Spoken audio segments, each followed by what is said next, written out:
Good morning વિદ્યાર્થી મિત્રો, PR Patel science ઝોનમાં આપનું સ્વાગત છે. હવે આપણે ચેપ્ટર નંબર 4 જેના સ્વાધ્યાયના દાખલામાં આગળ અભ્યાસ કરીએ. તો જેની અંદર સ્વાધ્યાયમાં દાખલા નંબર 10 બે ચલિત ગૂંચળાવાળા મીટરો M1 અને M2 ની વિગત આ મુજબ છે.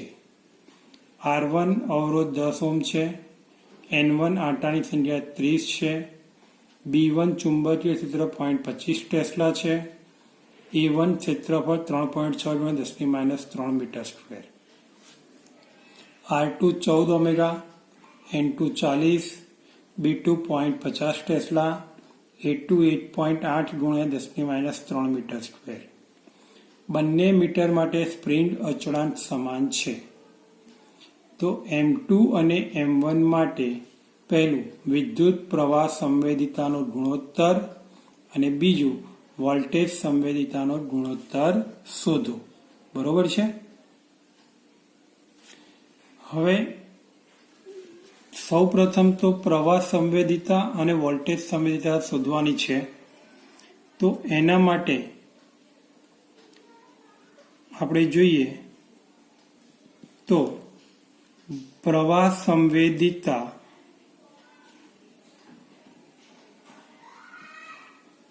જેનું સૂત્ર આપણે જાણીએ છીએ NAB/K. તો એના માટે બે ગૂંચળા આપેલા છે. તો M1 માટે S1 બરાબર N1 A1 B1 છેદમાં શું આવશે K1. એ જ પ્રમાણે M2 માટે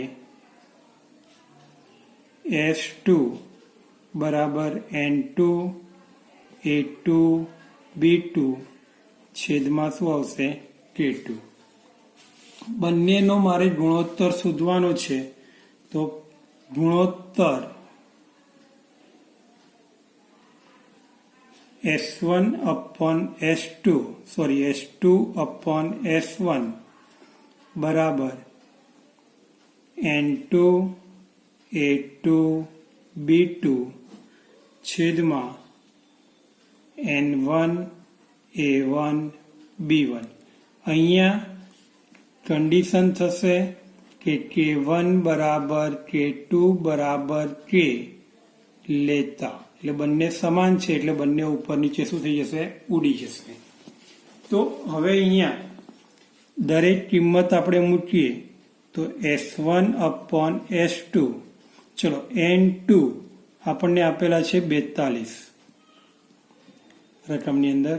A2 આપેલ છે 8.8 × 10⁻³ B2 આપેલ છે 0.50 ભાગ્યા N1 આપણને આપેલ છે 30, 3.6 × 10⁻³ × 0.25. તો માટે S1/S2 બરાબર, અહીંયા જો તમે ડાયરેક્ટ છેદ ઉડાડો એટલે થઈ જશે 25 દુ 50 એટલે 2 આવશે, 18 દુ 36, 2 ગયા, 10⁻³ ગયા. અહીંયા છેદ ઉડાડો 7×6 = 42, 6×5 = 30. પરિણામે જવાબ આવશે 7/5. એટલો આવશે જવાબ 7/5. 7/5 એટલે કે 8.14. આ આપણને મળી ગયું A. હવે મારે શોધવાનું છે B, કે વોલ્ટેજ સંવેદિતાનો ગુણોત્તર. તો માટે વોલ્ટેજ સંવેદિતા બરાબર NAB/KR આવું સૂત્ર છે. તો M1 માટે S1 બરાબર N1 A1 B1 છેદમાં K1 R1. M2 માટે S2 N2 A2 B2 છેદમાં K2 R2. તો હવે બંનેનો આપણે ગુણોત્તર લઈએ તો માટે ગુણોત્તર બરાબર S2 upon S1 N2 A2 B2 into R1 છેદમાં N1 A1 B1 into શું આવશે R2. ઉપર પ્રમાણે જ K1 બરાબર K2 બરાબર K લેતા તો પરિણામે દરેક કિંમત આપણે મૂકીએ અહીંયા તો S2 upon S1 N2 બરાબર આપણને આપેલા છે 42 ગુણ્યા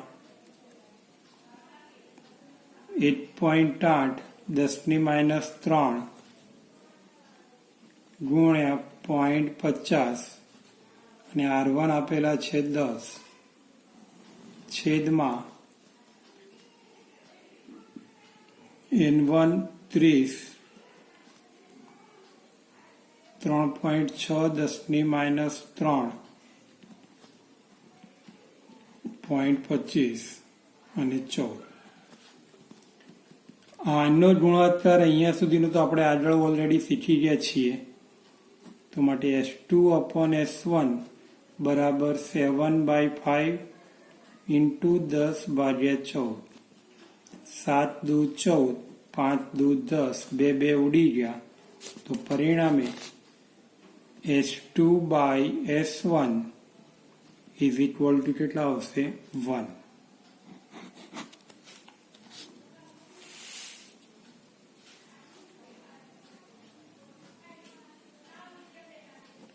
બરોબર છે વિદ્યાર્થી મિત્રો. હવે આ જ પ્રમાણે આગળ આપણે અભ્યાસ કરીએ સ્વાધ્યાયની અંદર દાખલા નંબર 11. કે દાખલા નંબર 11 શું કહે છે તો દાખલા નંબર 11 છે કે એક ઓરડામાં 6.5 G જેટલું નિયમિત ચુંબકીય ક્ષેત્ર રાખેલું છે. આ ક્ષેત્રમાં લંબરૂપે એક ઇલેક્ટ્રોન 4.8 × 10⁶ મીટર પર સેકન્ડની ઝડપે છોડવામાં આવે છે. ઇલેક્ટ્રોનનો માર્ગ વર્તુળાકાર કેમ હશે તે સમજાવો અને વર્તુળાકાર કક્ષાની ત્રિજ્યા શોધો. આપણે આટલું કરવાનું છે. તો હવે આપણે આગળ થિયરી તો શીખી ગયેલા છીએ સાયક્લોટ્રોન વાળી થિયરી કે જ્યારે ઇલેક્ટ્રોન ચુંબકીય ક્ષેત્રને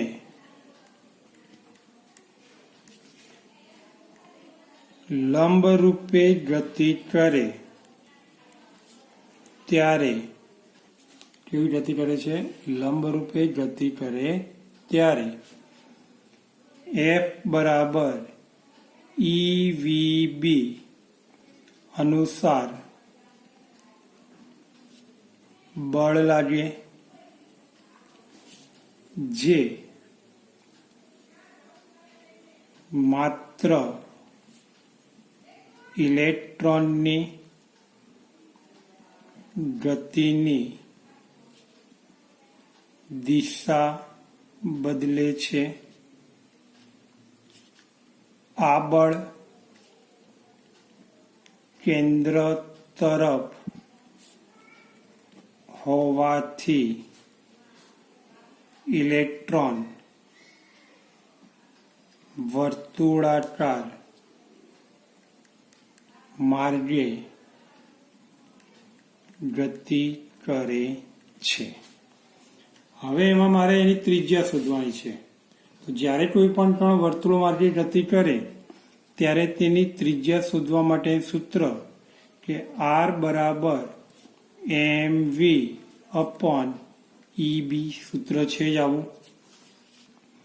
m એટલે કે ઇલેક્ટ્રોનનું દળ તમે જાણો છો 9.8 × 10⁻31.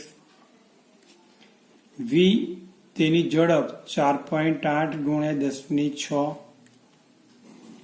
ઈ 8.6 ગુણ્યા 10⁻19 અને બી ચુંબકીય ક્ષેત્ર 6.5, જી છે એટલે 10⁻⁴. તો પરિણામે આની આપણે ગણતરી કરીએ તો આપણને મળશે અહીંયા 16 તરી 48, 13 પંચા 65. તો એ પ્રમાણે છેદ ઉડાડો તો 4.2 ગુણ્યા 10⁻2 મીટર. બરોબર, એટલે કે ત્રિજ્યા આર બરાબર 4.2 સેન્ટીમીટર છે. પાછળ -2 છે એટલા માટે સેન્ટીમીટર થઈ જશે. બરોબર. ત્યારબાદ સ્વાધ્યાય 4.11 વર્તુળાકાર કક્ષામાં ઇલેક્ટ્રોનના ભ્રમણની આવૃત્તિ શોધો. એટલે કે ભ્રમણની શું શોધવાની છે? આવૃત્તિ. તો ઇલેક્ટ્રોન વર્તુળાકાર માર્ગે ભ્રમણ કરે તો એની આવૃત્તિનું સૂત્ર આપણે થિયરીમાં શીખી ગયા છીએ. તો જ્યારે ઇલેક્ટ્રોન વર્તુળાકાર માર્ગે ભ્રમણ કરે ત્યારે તેની આવૃત્તિ થિયરીમાં આવી ગયું F બરાબર BE/2πm, QB/2πm આવું આપણે બોલતા હતા. Q ની જગ્યાએ વિદ્યુતભાર E ઇલેક્ટ્રોન માટે. તો માટે F બરાબર B 6.5 ગુણ્યા 10⁻⁴, 8.6 ગુણ્યા 10⁻19 છેદમાં 2, પાઈની કિંમત 3.14 અને M 9.8 ગુણ્યા 10⁻31. આ બધાની જો ગણતરી કરવામાં આવે તો F બરાબર મળશે 18.18 ગુણ્યા 10⁶ હર્ટ્ઝ. એટલે કે F બરાબર 8.81 ગુણ્યા 10⁷ હર્ટ્ઝ. આપણને આવૃત્તિ મળી ગઈ. હવે એમાં જવાબ પાછો બીજો પણ લખવાનો છે કે ઇલેક્ટ્રોનની ઝડપ પર આધાર રાખશે. તો હવે આ આવૃત્તિના સૂત્રની અંદર કોઈ જગ્યાએ ઇલેક્ટ્રોનની ઝડપ વીનો ઉલ્લેખ થતો નથી. એટલે અહીં લખી શકાય કે